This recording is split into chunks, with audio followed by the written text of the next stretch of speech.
The reality is habits are basically what make things second nature. We've been through recovery, sobriety, entered into freedom, and it's the habits we've developed that allow us to stay in a place of being healthy, having integrity. It's not the fact that we're perfect or don't get tempted or go through struggle. It's the fact that we've developed habits that are more second nature. So our first choice, or when we see something going off track, we get back on track rather quickly. Hey man, Happy New Year, and thank you for listening to today's episode with Shawn Bonneteau, a dear friend of mine who is actively pursuing his own healing journey every day. We're in this thing together, and I've witnessed him take such incredible steps towards healing, and everything he shares today is coming from his own life story. I think it's a great time to talk about habits that heal because it's the new year, and a lot of us are trying new things.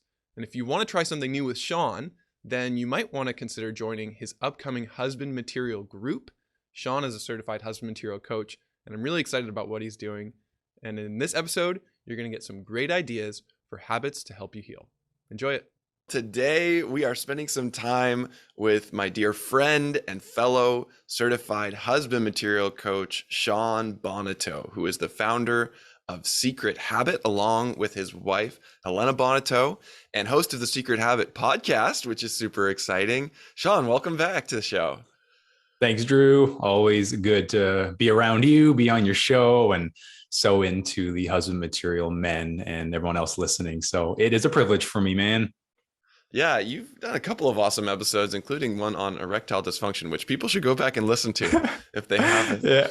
Yeah, I'm that guy. Go for it. You can dive into the truth of erectile dysfunction and learn all about my story of not just pornography addiction, but erectile dysfunction and all the negative lies and pressures that I believed and got stuck in, that God has really done an amazing work in now today, and have a beautiful wife and a daughter now. So God is redeeming so much of my story and continuing to do so, as we were just talking before we hit record. Yeah, and on that journey, there have been some habits, some actions that have truly made a difference for you. And I can say the same thing for me. Simply learning information or going to meetings can only really do so much. It's the action and the habits that truly heal us in the end. It's the daily activities that rewire our brain. Shawn, why are habits so important? Yeah. So I know Sathia has been on your podcast. He's a good friend of both of ours. So I don't know if he coined the phrase, but he talks about emotional fitness. And that's that idea of like when we do something every day that's good for us, we're developing a fitness level for our minds. So habits are so important because every day we are creating habits that either serve us or destroy us. So it doesn't really matter if you're taking action or you're taking inaction, if you're going towards something good or something negative. The challenge there is that habits are developing regardless. So it's really important to be aware of what is happening, because habits are forming whether you like it or not. And the reality is habits are basically what make things second nature. So when you see, yourself, me and Drew, like we've been through recovery, sobriety, entered into freedom. We've developed habits where our sexual integrity is a habit. Like, sure, we still go through struggles. We still get tempted and triggered, as some people might be shocked by, but that is the reality. Yep. And it's the habits we've developed that allow us to stay in a place of being healthy, having integrity. It's not the fact that we're perfect or don't get tempted or go through struggle. It's the fact that we've developed habits that are more second nature. So our first choice, or when we see something going off track, we get back on track rather quickly. So that's why habits are so important. And John Maxwell is a famous leadership author. He talks about the law of the big Mo as a leadership law. And that's that idea of habits develop momentum, and momentum often makes us even look better than we are. And I just say that as like, when we have momentum, things happen that are even bigger than than we could even make. So you see that with businesses, you see sports teams win the championship that aren't the best team, but they just catch some momentum. So habits are really what allow for that. And then ultimately habits are what allow us to develop compound interest. So we kind of all know that term in terms of money. You invest this much or save that much, and over an amount of time, it grows without you having to do anything. Wouldn't that be cool if that happened in your day-to-day life with actions and decisions you're making that become habitual? So that's kind of the back end idea of why habits are so important. It's more of seeing them as they're happening regardless. So we might as well make some good choices so that they work in your favor. Yeah, that's really refreshing, because when I think about habits, it's usually like, oh, this is going to be difficult. I'm going to have to start doing something. It's going to add some burdens to my life. What you're saying is we're already carrying burdens and we already have automatic patterns. And so that actually feels like empowering and encouraging that, hey, I don't actually maybe have to do more necessarily, but I can take what I'm already doing and work with that. Yeah, that's really good, Drew. It is refreshing. And even tying into our faith in Jesus, it's like so much of our Christian faith is more to do with surrender, which isn't an action, it's a posture. And it's so powerful when we learn that. And I'm working through that right now as life is throwing a whole bunch of mess at me. I'm a new dad, etc. It's like, I'm not called to do a bunch of new things or do a bunch of, it's like God just wants me to release, open my hands. And I am learning more and more what that looks like every day. And I believe even surrender is a habit. I actually believe that's like the foundational habit that leads to everything else working. Because when we're gripping all the time, it's tiring and exhausting. And I think that's where that word refreshing comes from. It's like, it doesn't have to be me doing more. It's like, why don't you just do what actually works and get rid of the rest? And I'm on a new journey in this new season of even discovering what that means for me today. So it doesn't stop. We're always refining our habits, even more so our mindset and our identity towards those habits. Man, I love that. Personal experience, lots of refining and failing and refining. And if anyone's heard the Secret Habit podcast or knows me, it's like our mantra on the podcast is let our failures be your success, because Helena and I have been through the school of hard knocks, and we really care so much about other people that they maybe could skip some of that schooling and, go into a place of feeling healthy without going through so much of the junk that we did. Shawn, I love your posture in all of this. I love how this is not an episode of shoulding all over the place and saying, hey, you should do this, do that, try more things and be more perfect. Like that's not what we're here to say, because that's just feeding a shame cycle.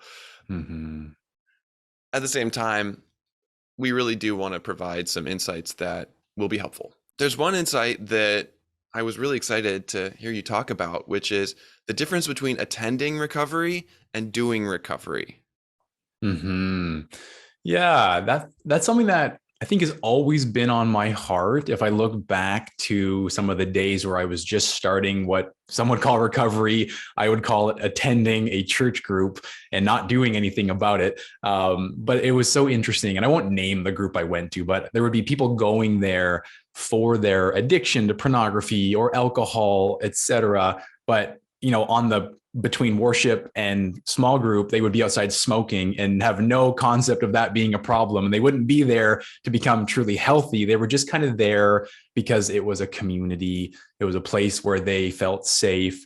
I always kind of call it as like group junkies, where they need their Monday night group or they're going to relapse, and that becomes a struggle. So as I was thinking about stuff like that, but then also even for me in this last season, moving to a new place in Canada, feeling a bit distant from community, it's very easy to get stuck just doing a lot of recovery or doing things, and then you feel disconnected. And it's like, why am I doing all of this? What's it worth? And it's not that it doesn't matter, but sometimes we lose sight of the vision, the inspiration. So I really believe attending and doing need to partner together in a really healthy balance. Because if they don't, when you err to one side, we can look at doing, it just becomes task oriented, like you're saying, should, which then drives the shame cycle. If you miss a day, it's very easy to beat yourself up, etc. And then when you get really focused on just attending, I really believe that's where it becomes enabling. It's like almost as if you need that group. And if you don't have it, you're going to relapse. You're going to the group, but then you're not doing anything behind the scenes. So the group is really the only place that you go to get any recovery information.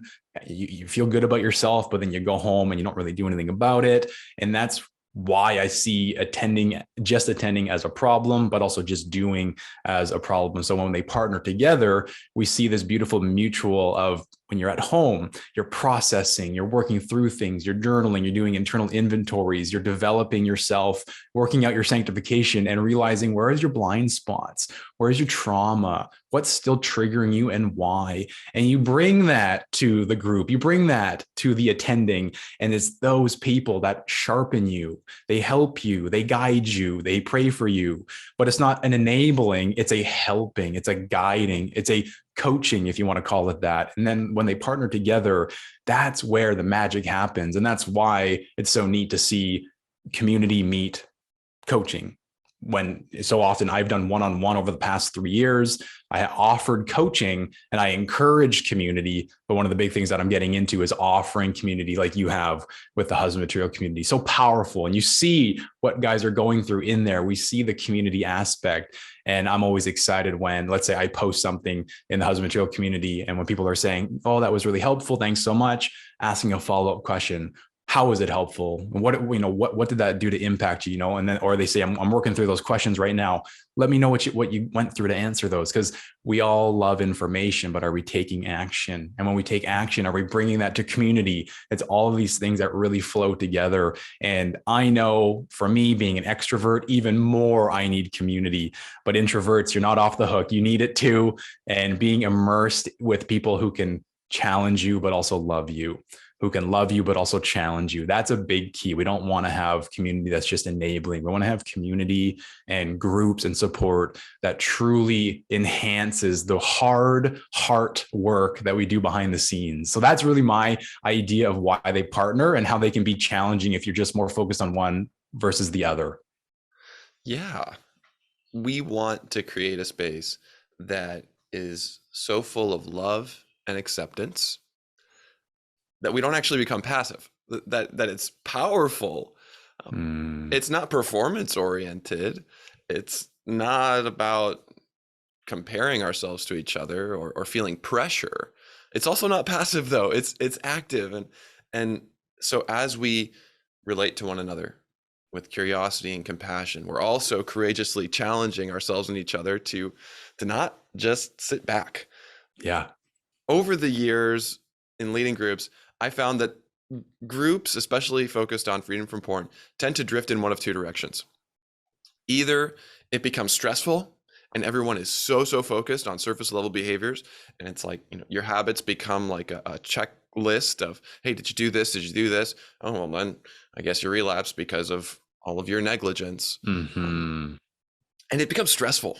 It's like, well, that's not true healing. Those are not habits that heal.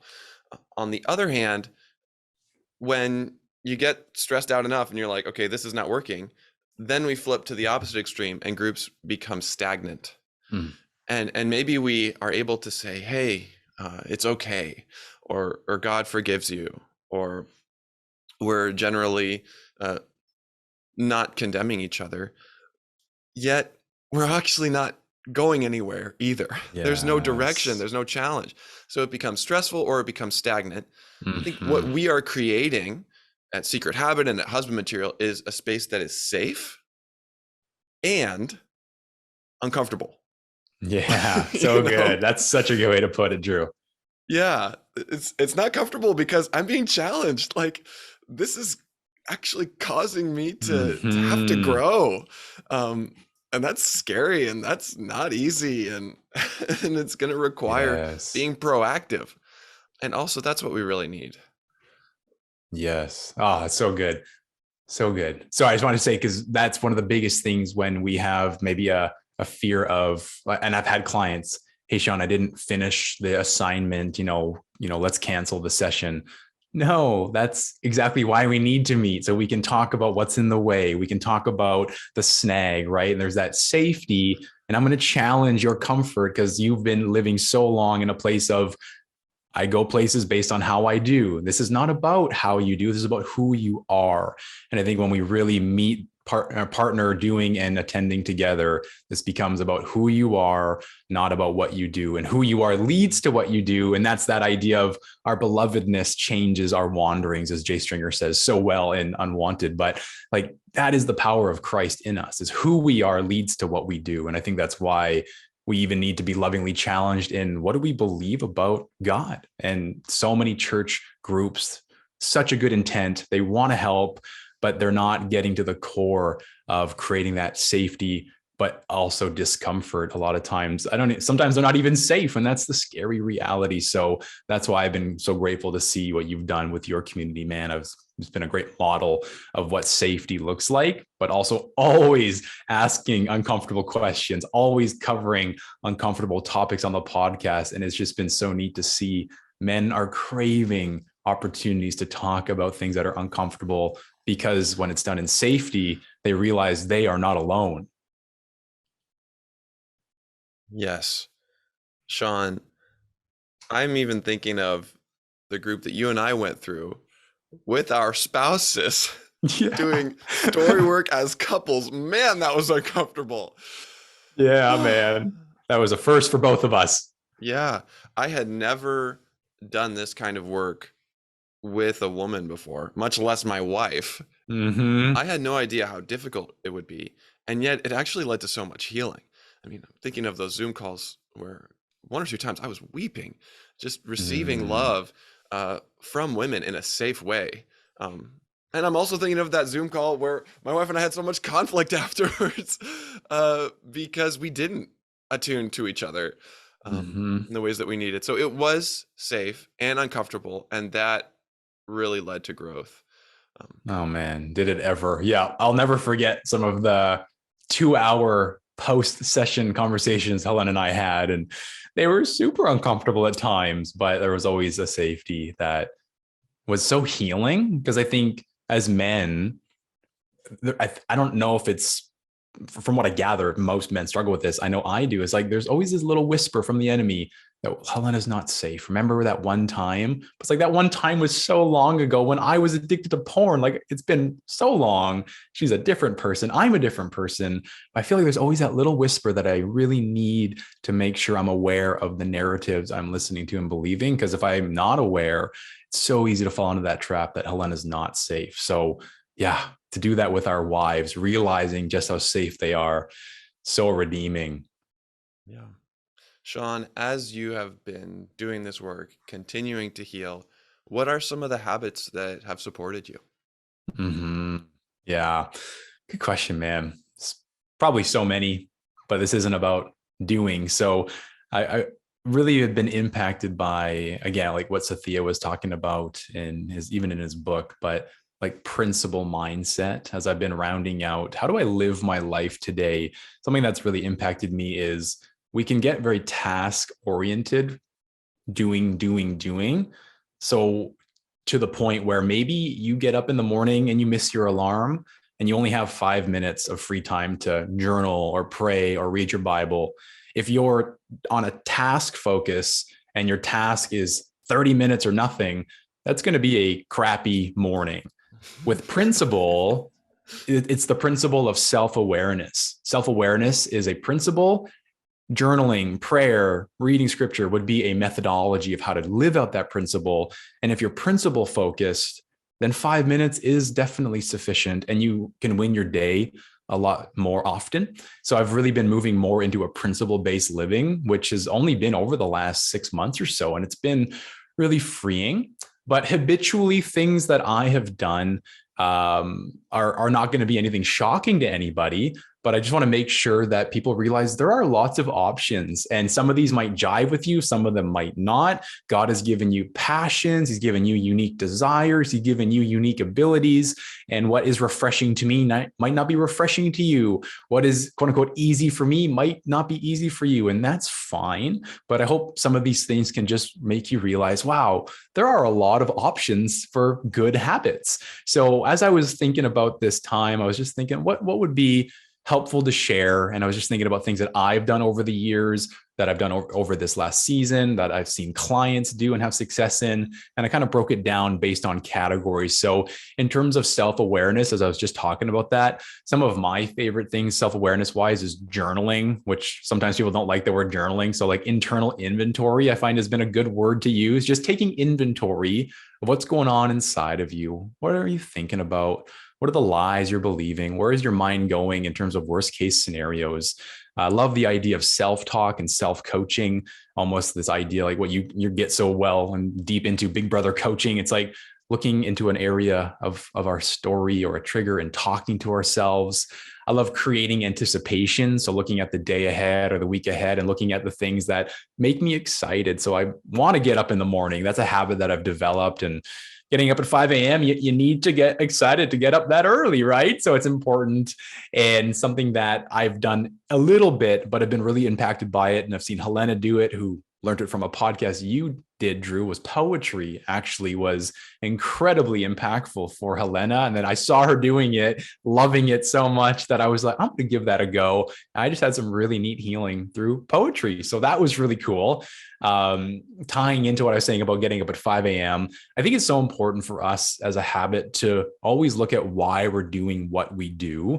That's something that I am so passionate about, because anytime I make a bad decision, it's usually because I lost track of why I was doing it, and it just became about the task. So again, why are you waking up at 5 a.m.? Why are you reading your Bible? Why are you journaling? Why are you connecting with other men? Why are you X, Y, or Z? Because if it's just about the task, the excitement's going to wear off after 3, 4, 5 days. And then you're met with this reality that this is hard. And if you don't know why you're doing it. So as an example, I was running every day for a few months. My mission behind that was, even if I get outside for 5 minutes, I feel like $1,000,000. I know when I come home after a run, I feel energized, I feel refreshed, and I feel like I have self-respect for myself.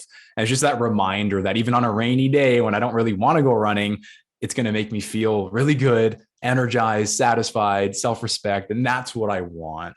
So I've always been a big advocate of why do we do what we do? And the habit there would be actually creating a mission behind different tasks that you find challenging to move forward in and push forward in and create habits in. So that one's fun for me. I just recorded a video about that for my new program. So that's really sweet. And also dream building, like Helen and I are looking at buying a home one day. So we've been looking at homes, and it helps me start to realize, even running Secret Habit as a business, what am I, of course, working towards helping men and the vision of Secret Habit, but sometimes we just make money for the sake of paying our bills. And like, that's boring. It's not very motivating to work hard and push forward when that's, so we've been dream building about looking at buying a home one day. And it's actually like, okay, I'm not just making money to pay the bills. There's something exciting that I can bless my family with one day. So I'm a big advocate of why do we do what we do. Spiritually, I think this one really challenges us as modern day Christians, like Sabbath. When I say that word, most people don't know what Sabbath actually is.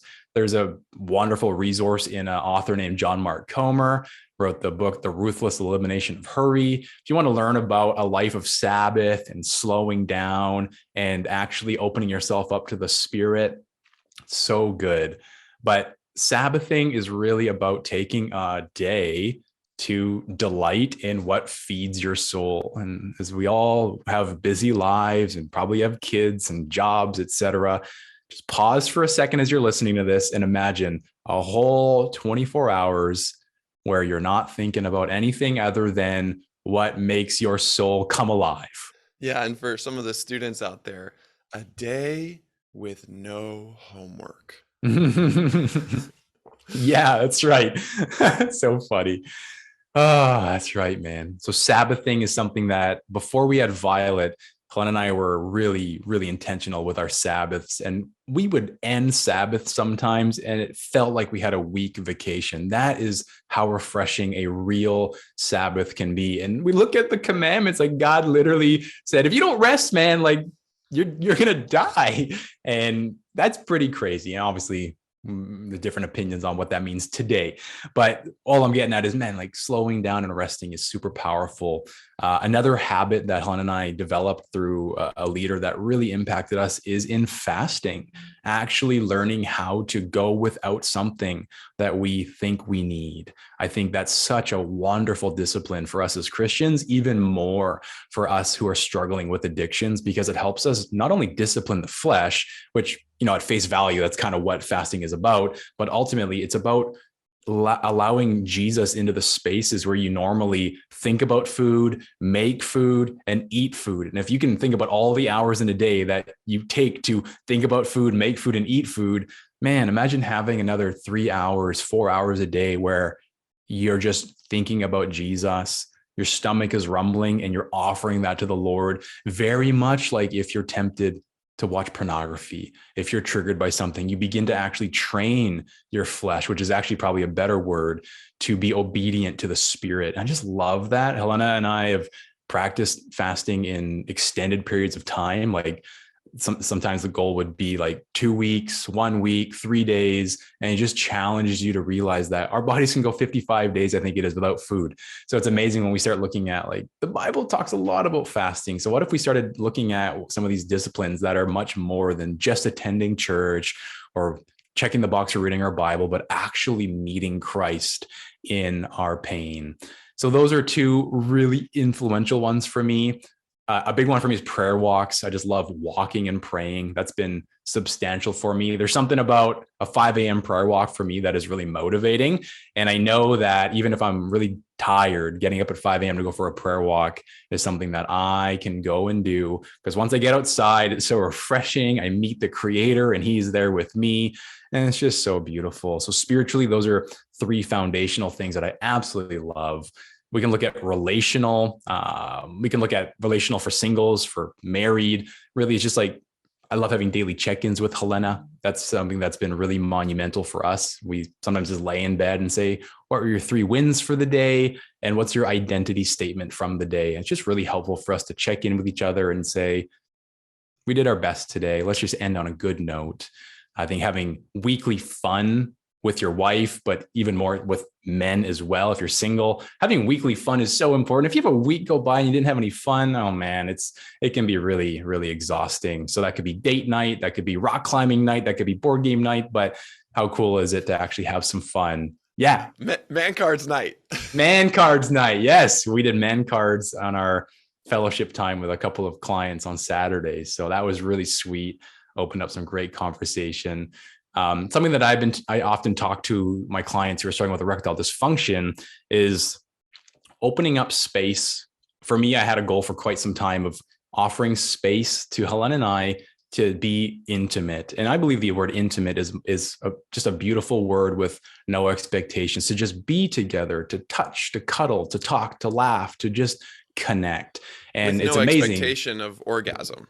Exactly. Yeah. And it's so amazing because most times I would get the connection erection and it would lead to us having sex because we started with the desire to just be together, with the desire to just serve one another. Mm-hmm. And it's amazing how that is always what leads to having penetration or sex, because that's what sex is in God's eye, is a serving of the other person. Yeah. So that is a wonderful habit, creating space for intimacy with no expectation and watching that unfold into all the beautiful avenues it goes down.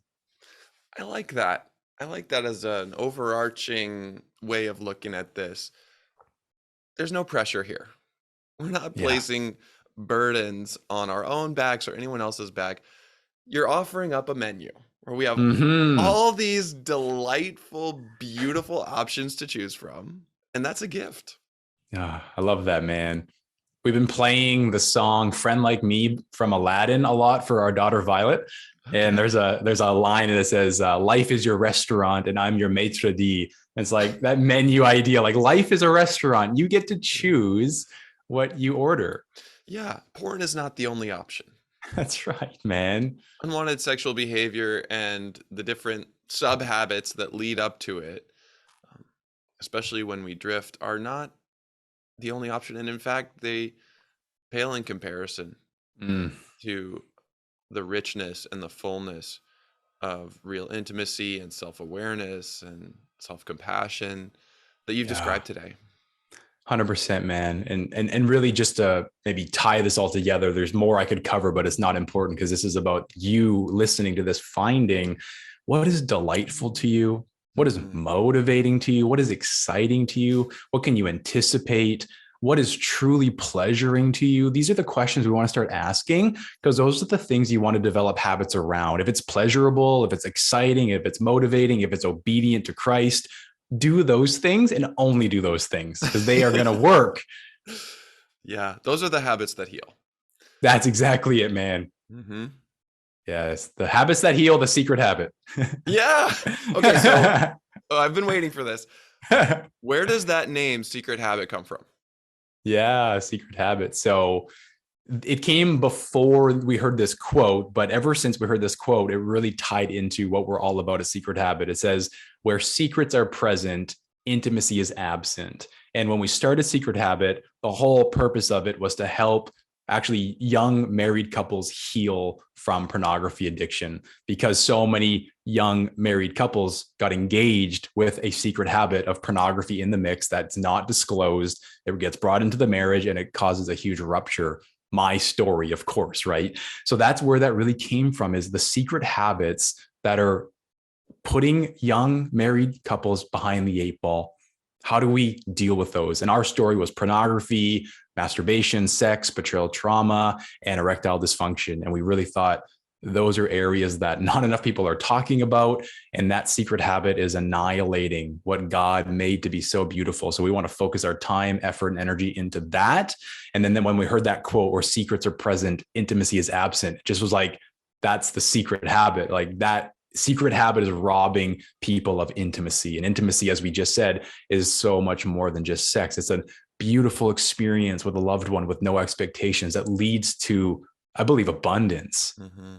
Is there another side to it that healing is also a habit that maybe other people won't see, or I don't know? Hmm. Hmm. It was one of those names that just, we were really praying what a name, didn't know what a name could possibly be, and just really was on my heart one day. And we said, kind of, let's put it on the back burner. And then like 6 months later, when we finally launched Secret Habit as an entity, it was just both on Helena and I's heart. So that's really all it was for us, man. I love you're making me think here, which is awesome. And I think we can really wrap a story around the name because it's been a name that's really impacted a lot of people. And it has a story attached to it that really is rooted in the secrecy behind a lot of married couples. And then when it gets disclosed, there's a real lack of resources. And we wanted to make sure that we were able to resource people that were trying to heal from that secret habit. The flip side in my mind to the secret habit of using pornography is the secret habit of believing that I'm loved, the secret habit Yeah. of self-awareness and Mm-hmm. relating to my inner child, the secret habit Yeah. of doing the habits that heal, um, even when no one else is watching. Yeah. That's really cool. Kind of like Yeah. finding the Lord in that secret place. Yeah. That just came to Yeah, me. that's cool, man. I really like that. It's kind of like curiosity. A lot of people get addicted to porn based off of curiosity of the woman's body, etc. But we talk about curiosity as a beautiful habit to heal. So that's a great idea. I love that. Thanks, man. Awesome. You're welcome. And if you guys want to get connected to Shawn, I've got all the links to Secret Habit and to his contact information in the show notes. So you can get in touch with Shawn, learn about his program. Hey, listen to his podcast because it's awesome. He and Helena are excellent guides on this journey. Shawn, what is your favorite thing about freedom from porn? Well, the podcast wouldn't exist if it wasn't for my freedom. So praise the Lord for that. But man, being a husband and a dad in this season has been really sweet. I feel like there's been a new level of freedom that I've had in this last season, which I think maybe I was a bit afraid of becoming a new dad, being tired all the time, which hasn't happened. There's tiredness, but it's not all the time. But ultimately, man, the way I get to be with my wife and daughter, like I, I walk around the house naked a lot. Our daughter's naked a lot. Like we just have this ability now to see the body as a beautiful, godly creation. I get to call my daughter's vagina a vagina instead of making up this term because I think these sexual terms are awkward. I get to touch her and help her and guide her with her body in a way that is just beautiful. And Helena's been such a huge help in that. And I think the way Helena and I have been able to have a consistent, healthy sex life through having a new baby, this season has been flipping hard for us. And I'm just incredibly grateful to look back and say, wow, like our marriage has been consistent. There has been some hard times, of course, but I look at our intimacy and our sex life, and man, I would not be able to have that and do that if I wasn't free from porn. So I just look at the intimacy in my marriage and my daughter's life as a father, and I'm just blown away. I could go on for hours about that because we just spend a lot of time together. That's something that we talk about, having secure attachment time with Violet, making sure that she knows that she's safe with us no matter when or what, if she's on the potty or in the bath or we're just cuddling on the couch. But we spend a lot of time doing skin to skin. And that is something that I am so in awe of, that I get to do that today without any awkwardness and just an abundant joy to say, Violet, your body is so good. God made it so beautiful. That's your vagina. Those are your nipples. This is daddy's penis. And like to be able to actually talk like that and have a freedom around those kind of conversations. I can't wait to be a guide and a father to Violet. Wow, it's bold and it's good. That's the kind of nurturing that we all needed, and now you get to offer that, and even come back to some of those places in the female body that historically you and I have objectified, and instead bring honor, and respect and kindness. Yeah, man, it just warms my heart so much.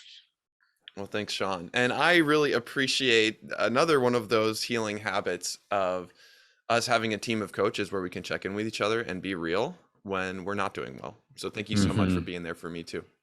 You're welcome, man. Yeah, dude, we both know what it's like to go through the ups and the downs of life. And we've created habits that allow us to weather the storm. And it doesn't make it any easier, but it allows us to get through it in our freedom from pornography and still offer our stories and help to other men. And that's a miracle from the Lord. Shawn, thank you so much. Yeah, Drew, it's an honor and a privilege. Love you, man, and love your heart for husband material. And I'm really grateful to be a part of the community, be a part of the coaching team, and to know that I have good guys in my corner. So it's an honor for me to share my failures, but also the areas that have become habitual for me that have led to some of the healthy parts of my life that I get to bestow onto other men. So praise the Lord for that. And thanks for a chance to share them. Yeah, you're welcome. I love you too, man. So, gentlemen, I hope you heard some habits today that maybe you want to trade for some of the ones that you've already been doing, some of the ones that are already automatic, and find something more delightful, more redemptive, and ultimately more healing. Always remember that you are God's beloved son. In you, he is well pleased.